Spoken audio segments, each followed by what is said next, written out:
Hey there, Sharon Horne-Ellstrom here. Welcome to day 2625 of What You Up To Now.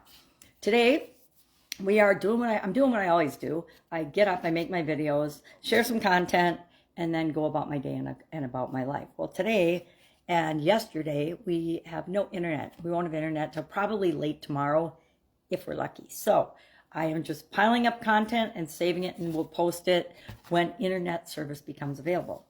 So today we're talking about, of course, the SOAP framework, step 2 of the SOAP framework, options with respect to the area of relationships. We're focusing on relationships all this month, and we're brainstorming options to go from where we are right now in the current relationship that we're looking at to where do we want to be? Where do we want that relationship to go? And what are 10 possible ways we're going to brainstorm, because we're going to have some realistic ways and some probably a little more far-fetched ways. And then we're going to look at these tomorrow using a new tool called the 3 E's, which I personally haven't used before. So I'm kind of excited to try that on my list of 10, just like Emma and Marcus and Hunter and Lila are using it. So they shared their list of 10 possible options to and actions to take and things that they could do to go from where they are to where they want to be. And I shared those both on Supersize Your Business group and on the Be a Better You challenge. I shared the personal ones on Be a Better You and the business related ones on Supersize Your Business. So if you'd like those, just ask and I'll get you the link and you can listen to those versus me reiterating them again.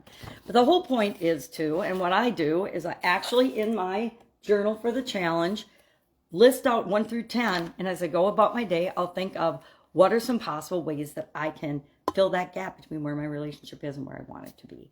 I'm doing mine with my sisters, and other people are doing with their boss, with their estranged father, etc. But you've already picked that relationship, but we want to figure out what is possible. What could I possibly do?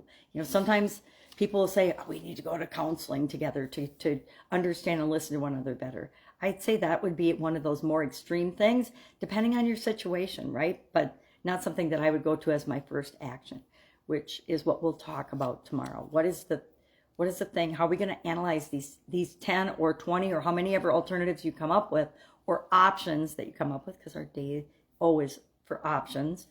And how are we going to do that? Well, we're going to share a new tool tomorrow. I like finding new tools and then trying out new tools and then making my own, or just putting them in the back of my mind or my subconscious so that I can use them at a later time when they are the most appropriate tool for the job. You know, I've shared a lot of decision-making tools and I will continue to do so all year long. That's it. That's all I've got today. If I can help you in any way, you got to hit me up and ask, but you have to be creative finding me, just like I'm having to be creative with my video processing and sharing. That's it. Have an awesome day, and I will, of course, be with you tomorrow.